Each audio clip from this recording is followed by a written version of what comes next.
Hey everyone, ready for today's deep dive? Sound good. We're going to be talking about something super interesting today. Yeah.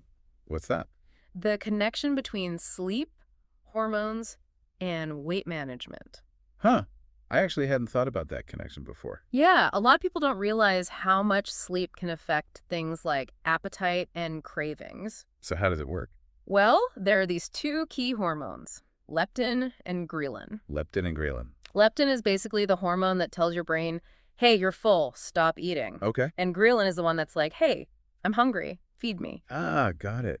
So what does sleep have to do with those hormones? That's what we're going to uncover. We've got some really cool research to dig into. I'm all ears. Awesome. Yeah. Well, let's jump right in, shall we? Let's do it. Okay, so I was reading this study from the Public Library of Science Medicine way back in 2004. Interesting. And get this, they found that sleep deprivation actually leads to a decrease in leptin.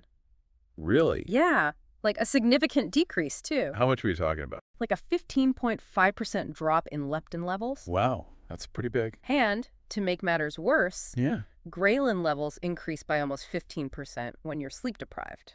So basically, lack of sleep makes you feel hungrier. Exactly. It's like your body's working against you. I know that feeling all too well. I always crave junk food after a bad night's sleep. Right. You're not alone. It's like my willpower goes right out the window. And there's actually a scientific reason for that. Oh. Another study, this one from the University of Chicago in 2010, found that sleep deprivation increases cravings for junk food by a whopping 45%. 45%. That's crazy. I know, right?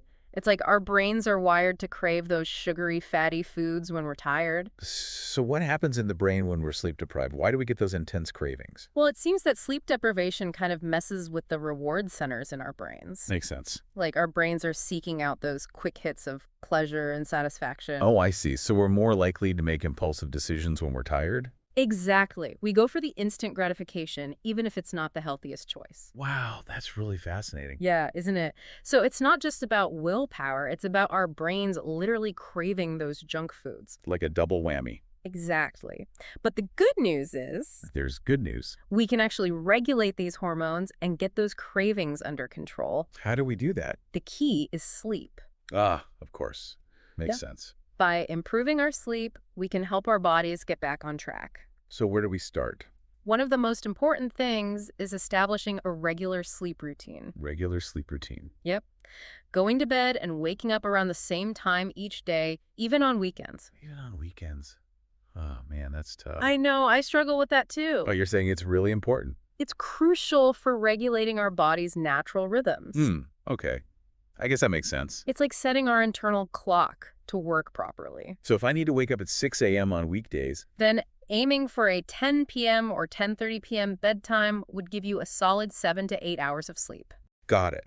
And what if I'm someone who has trouble actually getting to bed on time? You know, I used to have that problem too. Did you? Yeah, but then I started setting a bedtime reminder alarm. Bedtime reminder alarm. What's that? It's like a reverse wake-up call. I see. It reminds you to start winding down so you can actually get to bed at a decent hour. That's a great idea. I'm definitely going to try that. It really helps.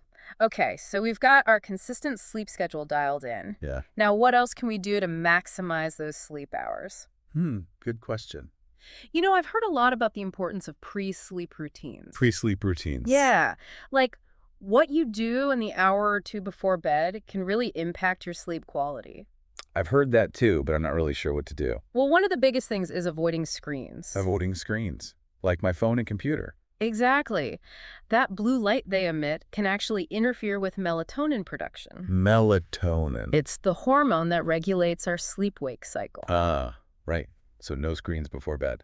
Ideally, at least an hour before bed. Okay, that's going to be tough, but I'm willing to try. It's worth it, trust me. So instead of scrolling through social media or watching TV, What should we be doing? think about activities that promote relaxation and calm.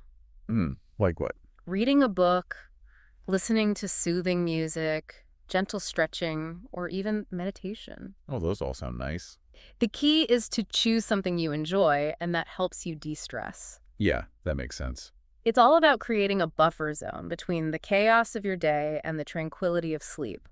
I like that. A buffer zone. So it doesn't have to be an all-or-nothing approach, you know? Oh, good. Just start by gradually reducing your screen time in the evening and see how you feel. All right, I can do that. You might be surprised by how much better you sleep and how much easier it is to resist those late-night cravings. I'm definitely willing to give it a shot. Awesome. It's like hitting the reset button for your mind and body. So we're talking about things like reading or listening to music instead of staring at a screen before bed. Exactly. Anything that helps calm the nervous system and quiet those racing thoughts. So no more late-night doom scrolling for me, huh? Probably a good idea. Hmm. And remember how we talked about blue light messing with melatonin production? Yeah, that was pretty eye-opening.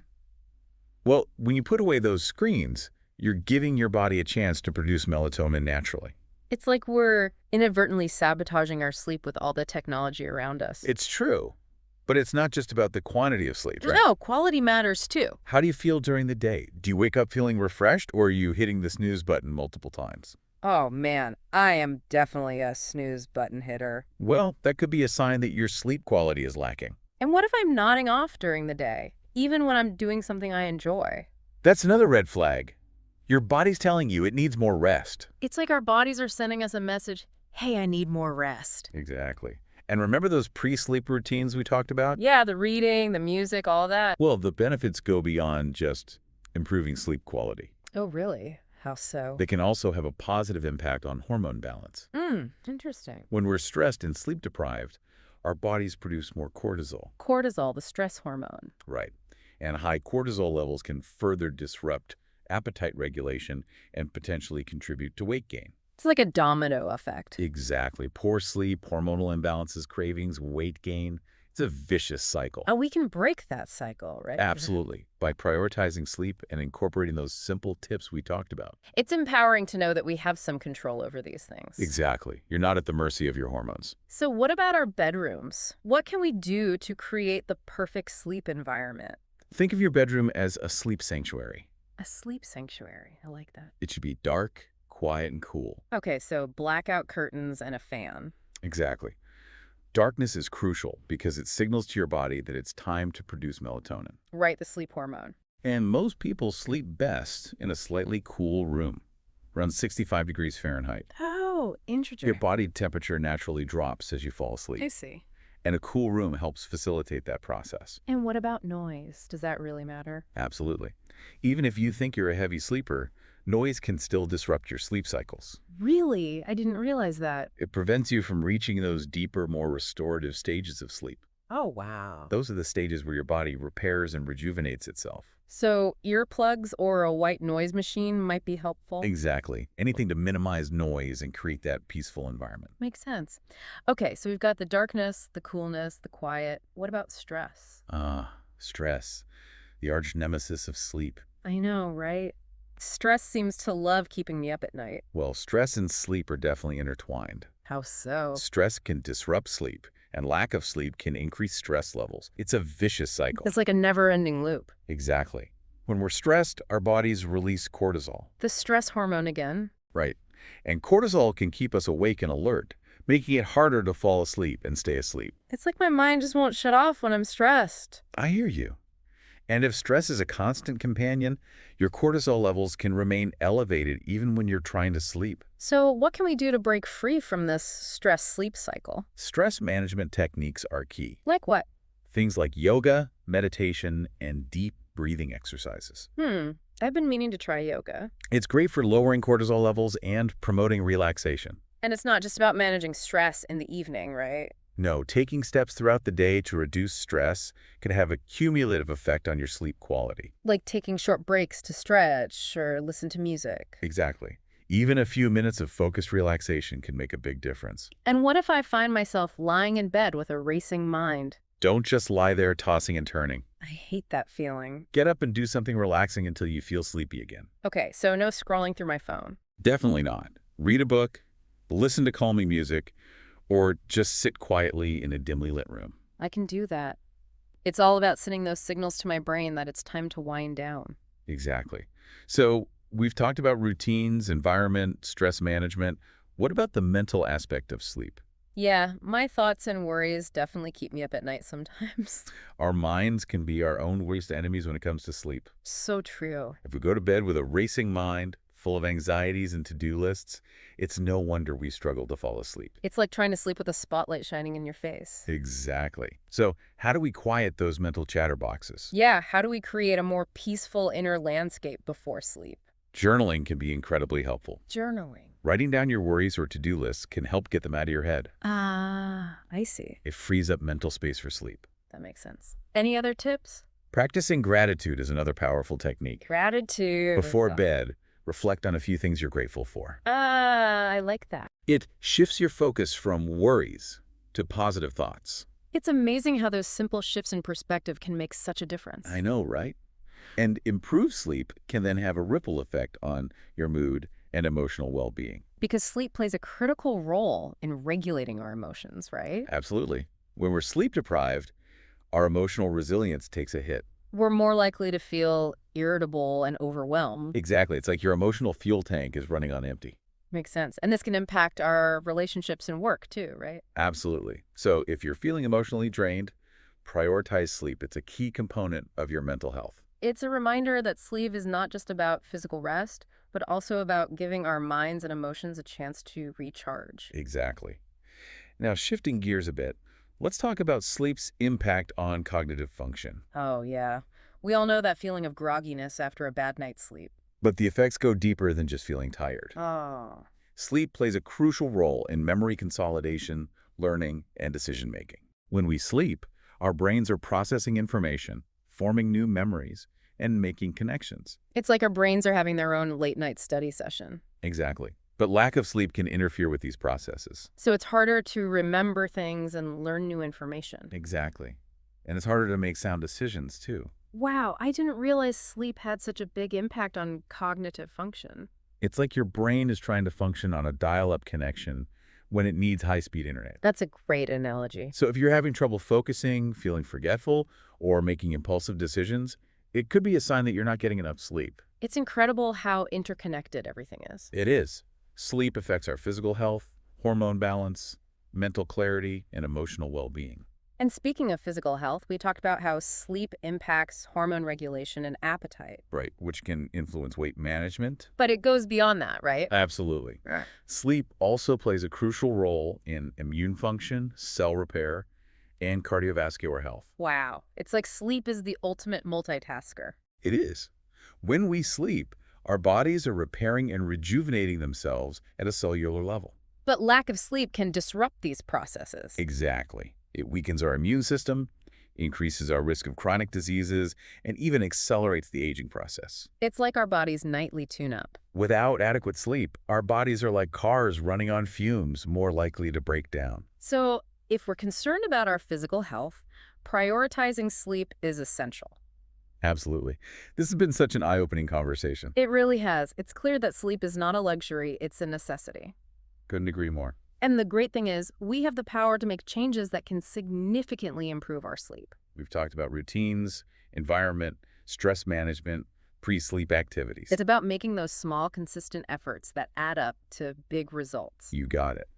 It's not about being perfect, it's about making progress. Some nights will be better than others. Exactly. The goal is to create healthy habits that support restful sleep most of the time. And ditch the guilt if we slip up occasionally. Life happens.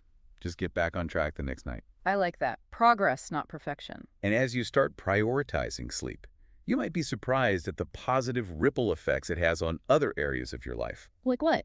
You might find yourself more focused and productive at work, more patient with loved ones, more energized about your hobbies. It's like a whole life upgrade just from getting enough sleep. What's fascinating is how often we underestimate the power of sleep, Yeah, we view it as something we can sacrifice to get more done. when in reality, it's the foundation for everything else. It's like trying to build a house on a shaky foundation. It just won't be stable. Exactly.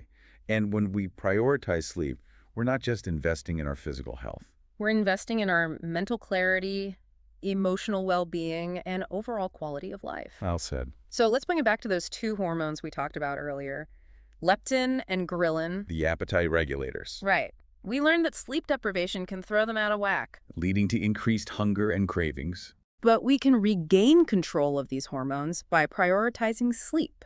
By establishing a regular sleep routine, creating a sleep-conducive environment, and managing stress. Our bodies can regulate these hormones naturally. And the benefits of good sleep extend far beyond just weight management. It's crucial for cognitive function, mood regulation, immune function, and overall physical health. It's like sleep is the unsung hero of a healthy, fulfilling life. It really is. It's time we give sleep the recognition and attention it deserves. I think it's time we all get a good night's sleep.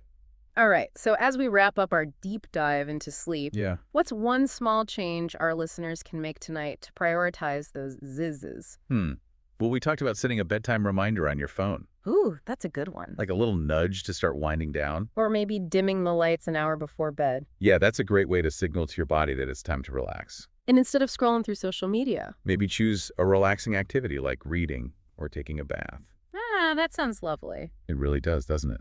So any small step, really, towards better sleep. Is a step towards a healthier you. And you don't have to do it all at once, right? Absolutely not. Start with one small change. See how it makes you feel. You might be surprised at the difference it makes. It's true. Even small adjustments can really impact your energy levels, your mood, your food cravings. Yeah, it's all connected. It really is. So, considering everything we've talked about today, About the power of sleep. what's the one thing you're going to commit to changing tonight to get a better night's rest? Sweet dreams. And that's it for our deep dive into sleep, hormones, and weight management. We hope you learned some valuable tips for improving your sleep and overall health. We'll catch you in the next one.